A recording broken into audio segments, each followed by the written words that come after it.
Assalamualaikum warahmatullahi wabarakatuh. Hai teman-teman, perkenalkan nama saya Hilda Nurhasana Asni. Saya bisa dipanggil Hilda. Saya merupakan mahasiswi Universitas Islam Negeri Imam Bonjol Padang, Fakultas Tarbiyah dan Keguruan, jurusan Bimbingan Konseling Pendidikan Islam. Nah, pada kali ini saya akan menyelesaikan tugas dari mata kuliah Konseling Anak Berbakat. Nah, untuk itu teman-teman, stay tune ya, dan selamat menonton. Dari cuplikan sebelumnya, seperti yang teman-teman lihat, saya akan membahas Gifted Children. Apa sih Gifted Children itu? Jadi, Gifted Children merupakan anak berbakat, di mana anak berbakat ini memiliki kemampuan intelektual, kreativitas, dan juga kompetensi yang sangat tinggi dibandingkan dengan anak-anak seusianya. Nah, pada kali ini saya akan membahas mengenai Gifted Children atau anak berbakat, dan juga permasalahan apa sih yang dialami oleh anak Gifted Children ini. Nah, pada kali ini saya akan membahas video YouTube yaitu channel dari Kak Sheryl. Nah, jadi Kak Sheryl ini membuka podcast Sahabat Bicara. Nah, Kak Sheryl mengundang seorang psikologi klinis dan juga konselor profesional, yaitu Bapak Faiz Hayaza. Untuk itu teman-teman, dengarkan dulu podcast Bapak Faiz Hayaza. Bapak Faiz Hayaza, setelah itu saya akan menjelaskannya. Stay tune ya.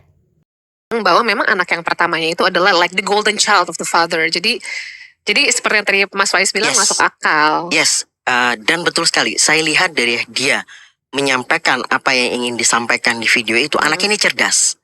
Nah, satu hal yang ingin saya sampaikan tentang anak yang cerdas, orang berpikir anak cerdas itu sesuatu yang kayak berlian gitu ya. Berlian yang tidak ada cacatnya. Jangan salah, semakin cerdas seorang anak, semakin prone to gangguan kesehatan mental. Oh, semakin cerdas seorang anak, Yes, semakin yes. kuat ya kecenderungan untuk Yes. kesehatan. Oh, Karena kecerdasannya itu membuat dirinya sangat-sangat peka.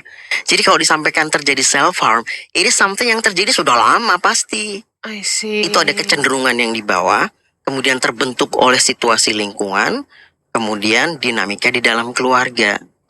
Jadi, percayalah, apapun yang kita lihat di video publik video publik, medsos atau itu hanya sekelumit saja dari apa yang sebenarnya terjadi di mereka. Karena pasti ada backstory-nya gitu ya. Pasti. Ini yang kita lihat ini hanya, katakan saja kalau dikatakan Oktober, berarti dari Oktober sampai bulan ini. Iya. Lah, sebelumnya itu lama sekali.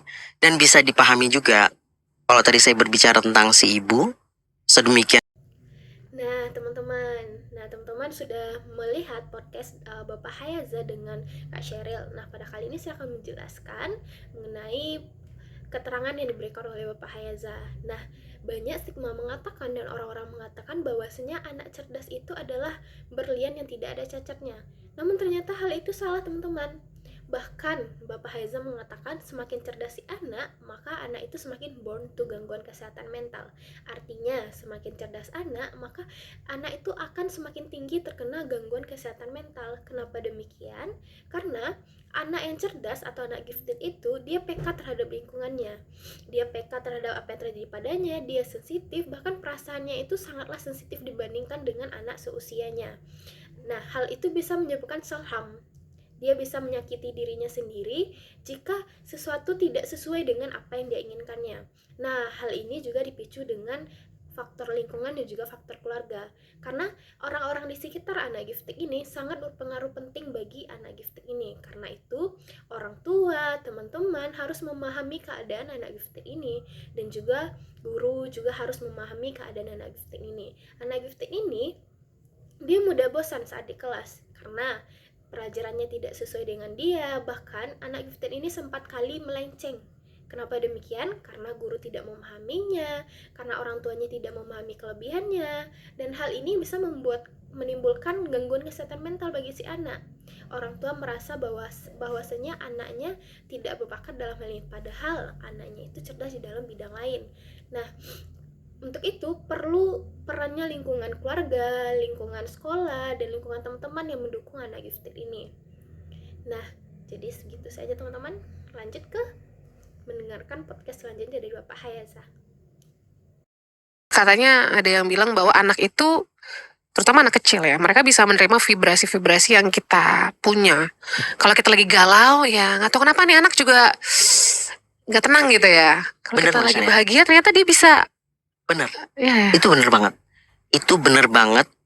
Itulah kenapa saya selalu bilang hati-hati. Punya anak itu hati-hati. Karena momen-momen mereka mengamati kita itu tidak terhitung. Bukan hanya pada saat kita bergerak atau bersuara. Kita nggak bergerak, nggak bersuara pun mereka merasakan. Dan satu lagi, anak-anak yang kecerdasannya tinggi itu terlahir lebih peka. Itulah kenapa anak-anak yang kecerdasannya tinggi, jauh di atas rata-rata, Iya. itu picky sekali. Oh. Mereka picky sekali terhadap orang-orang yang bisa atau boleh mendekati mereka. Mereka memilih guru, mereka memilih mentor, mereka memilih orang-orang dewasa karena mereka tahu sekali yang mana nih. Mereka seperti punya scanner. Jadi betul ya kalau ada satu konten dari Mas Faiz yang bilang gifted Ya, gifted ya. ya gifted. Anak-anak yang pintar, anak-anak yang jenius itu nggak selalu mudah dihandle ya.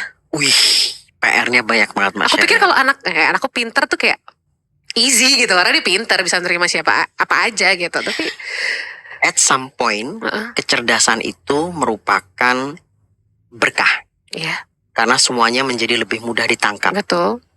Tapi manakala kecerdasan ini benar-benar jauh di atas rata-rata, kepala anak ini menjadi sangat-sangat kompleks. Dan itu menjadi tidak mudah. Seorang anak yang usianya masih SD, itu sudah berpikir kalau mau nyemplung, lompat ke kolam renang, pikirannya udah jauh sekali. Di situ ada nggak lifeguard, di situ ada nggak ban, aku sudah bisa, gaya apa aku ada di mana, dan bisa jadi saking ruwetnya pikirannya, kompleksnya pikirannya, dia jadi nggak jadi ngelakuin itu. Oh, jadi makanya ada kadang anak yang pintar, tapi di Macet. sekolahnya kok nggak berprestasi. Betul sekali. Nah, sebenarnya anak-anak yang pinter, kalau kita berbicara soal gifted tadi ya, itu para ahli membuat standar IQ-nya 130 ke atas. Oh, Tapi jangan salah, saking pekanya anak-anak ini, dan pekanya itu bisa secara psikologis maupun secara fisik. ya. Dulu para ahli menyampaikan ukuran utama itu IQ. Tapi karena IQ itu sangat-sangat bisa bergerak karena situasi. Misalkan si anak dites dalam situasi kondisi AC-nya kurang dingin, dia bisa Nggak konsen nggak ya? konsen. Oke. Si pemberi tesnya dia nggak suka, nggak konsen lagi. Dia bosan, nggak konsen lagi. Sehingga angka IQ ini menjadi angka konfirmasi Oke. bahwa memang seorang anak akan dikatakan gifted jika ada ahli yang mengkonfirmasi dari observasi sikap dan perilaku dan semua yang ada pada anak itu ditambah dengan angka Iya. IQ tadi. Jadi hubungannya dengan yang tadi sempat kita bicarakan di depan. Salah satu sulitnya anak-anak dengan atau individu dengan IQ yang tinggi adalah mereka sangat-sangat mudah terkena kondisi kesehatan mental. Ya, karena ruwet gitu pikirannya ya. Yes. Oh. Mereka mudah sekali terkena gangguan kecemasan, mereka mudah sekali terkena gangguan depresi. Aku jadi ingat satu contoh. Anakku kebenaran dites beberapa kali. IQ-nya 140 nih. Anak ini waktu TK dia itu udah dia dibilang sama gurunya kalau bisa sekolahnya tuh jangan sekolah yang yang sekolah standar gitu, Yes. sekolah alam kalau bisa. Yes. Karena anak itu hands on ya. Jadi anakku tuh pinter tapi tuh susah banget diatur gitu loh. Bagus. Itu loh Pak. Kenapa anak yang cerdas seperti Ananda susah diatur? Anak seperti ini, kalau menurut para ahli, ini salah satu lagi karakteristiknya, mereka hanya akan bergerak jika memiliki motivasi internal. Betul. Jadi kalau nggak dari dirinya sendiri, Nggak bakal. buyar ya. Enggak. Nah, tugas kita sebagai orang tua, sebagai orang dewasa adalah membantunya menemukan motivasi internalnya apa. Gimana? Nah, saya berikan contoh. Iya. Sekali lagi, di sini yang akan berbicara adalah kualitas kita pada saat bersama anak-anak. Ya. Kalau memang lagi sama anak-anak, udah lempar semuanya bisa nunggu. Amati mereka. Pada suatu hari saya melakukan observasi di sekolah, seorang anak gifted, dan kebetulan pada saat waktu makan dia minta duduk di sebelah saya. Aku mau duduk dekat Om Faiz. Saya lihat dia makan, ngambil makanan sedikit, nasi sedikit, lauk sedikit. Kenapa? Saya bilang, aku pengen cepet main Om. Oke, terus masuk. Kebetulan sekolahnya Montessori, jadi ngabrak gitu di bawah kan. Pada saat gurunya memberikan materi, cepat sekali dia. Tapi kemudian, oke, setelah ini kita bisa istirahat, tapi kalian harus nulis dulu yang ada di whiteboard ini di buku kalian. Macet. Yang lain selesai, dia macet. Dia cuman dengan imajinasinya sendiri. Saya lihat dari jauh, kemudian saya deketin. Ingat gak Om Faiz selalu bilang kamu itu cerdas. Ini kecil banget loh buat kamu kalau kamu mau ngelakuin. Ingat tadi waktu makan, makananmu hanya sedikit. Pengen cepet main kan? Pengen cepet main gak? Kalau pengen cepet main, cepet selesaiin. Dan hanya beberapa detik setelah saya menyampaikan itu, dia rolling, gruruk, dia langsung selesai. Udah selesai Om, aku mau main. Nah, jadi kita bisa membantu menemukan motivasi internalnya apabila kita cukup mengamati anak kita. Betul. Jadi kuncinya adalah si relasi kita itu. Yes. Ya. Itu benar semua loh Mas Faiz. Ini kita kenapa ngambil contoh anakku karena aku yang karena contohnya kan dari yang hal yang deket gitu ya. Jadi selain susah diatur, motivasinya harus dari dalam diri sendiri. Tadi yang masalah kesehatan mental itu juga karena ada satu kejadian gitu di mana ya dia malu lah karena sesuatu hal. Dia tuh overthinkingnya bisa yang stressful gitu loh. Dan itu anak umur 7-8 tahun. Benar sekali. Nggak mau nangis-nangis yang aku kepikiran terus. It's okay. It's okay for me. Us. For me. Kenapa sedemikian Ananda segitunya ngerasa jauh banget mikirnya? Karena satu tadi tentang kepekaan tadi. Jadi sesuatu yang dirasakan oleh anak lain, misalkan nih udara di ruangan ini. Biasanya somehow mereka ini seneng udara dingin. Nah, untuk anak-anak lain, kalau ini suhunya diturunin dikit, dipanasin dikit, mereka nggak kenapa-napa. Kalau anak-anak pada umumnya. Tapi anak-anak seperti ini akan langsung gusar, nggak karu-karuan, umek. Jadi dari sananya mereka memang peka. Sehingga sesuatu yang bagi anak-anak lain nggak apa-apa, bagi mereka apa banget. Satu. Dua, para ahli menyampaikan anak-anak seperti ini memiliki intensitas emosi yang besar. Jadi kalau misalkan anak lain jatuh bolpen tinggal diambil, bisa aja dia jatuh bolpen tuh nangis gitu, marah gitu ya. Apalagi sampai hilang.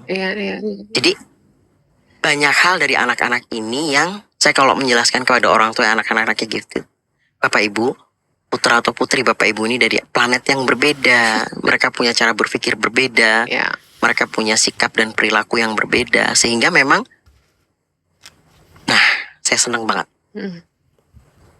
Banyak orang dewasa berpikir bahwa kita yang harus ngasih tahu anak dan anak itu belajar dari kita.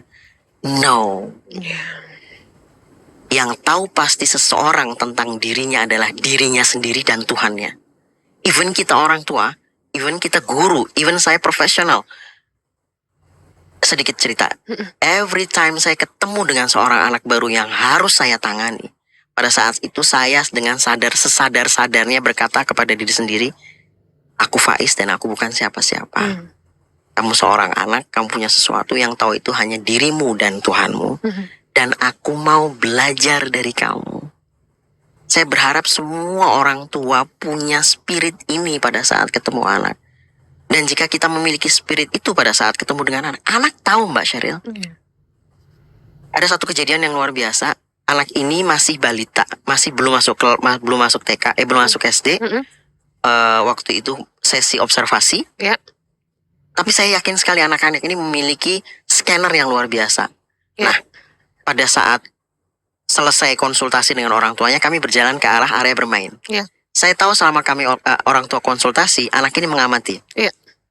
Pada saat berjalan, saya tanpa melihat, tangan saya hanya seperti ini. And the moment of truth, tangannya menangkap tangan saya. Aduh. Dan itu terjadi many times dengan anak-anak seperti ini. Aduh, nggak ada habisnya. Iya sih, betul sih.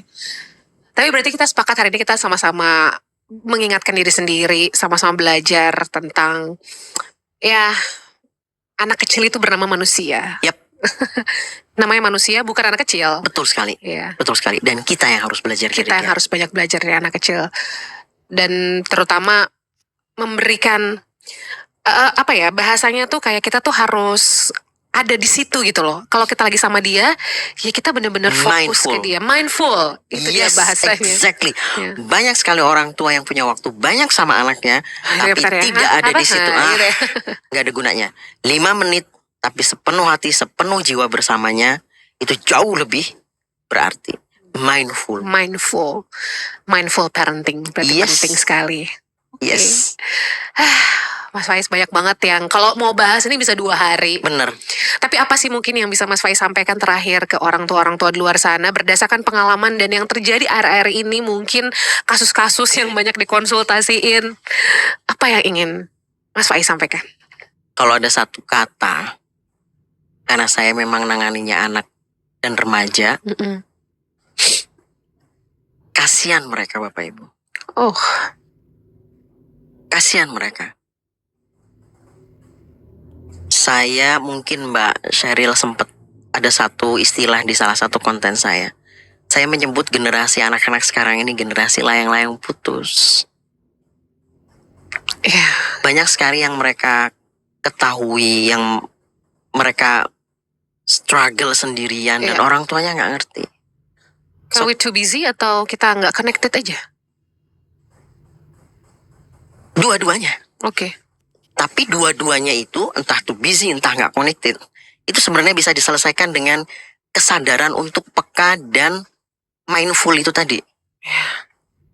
Jangan menganggap anak ini sesuatu yang bisa kita sambi. Itu dia kata-katanya. Ya. Jangan. Dan saya pengen ngomong sama semuanya Bapak Ibu. Mereka butuh Bapak Ibu.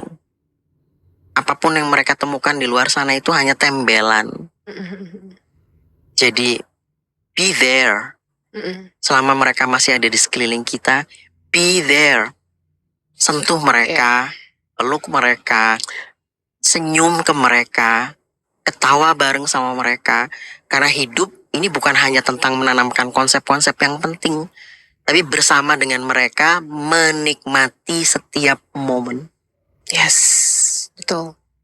Nggak ada hal yang nggak penting yang kita lakukan sama mereka ya. Yes. Semuanya itu important. Kita mungkin pikir cuma ngepangin rambut misalnya. Yes. Ya. Justru itu yang penting. Oh iya. Nah, teman-teman sudah melihat cuplikan podcast Bapak Hayaza dengan Kak Sheryl kan? Nah, ternyata para ahli mengatakan bahwasanya anak berbakat ini atau anak cerdas ini ia memiliki IQ rata-rata di atas 130.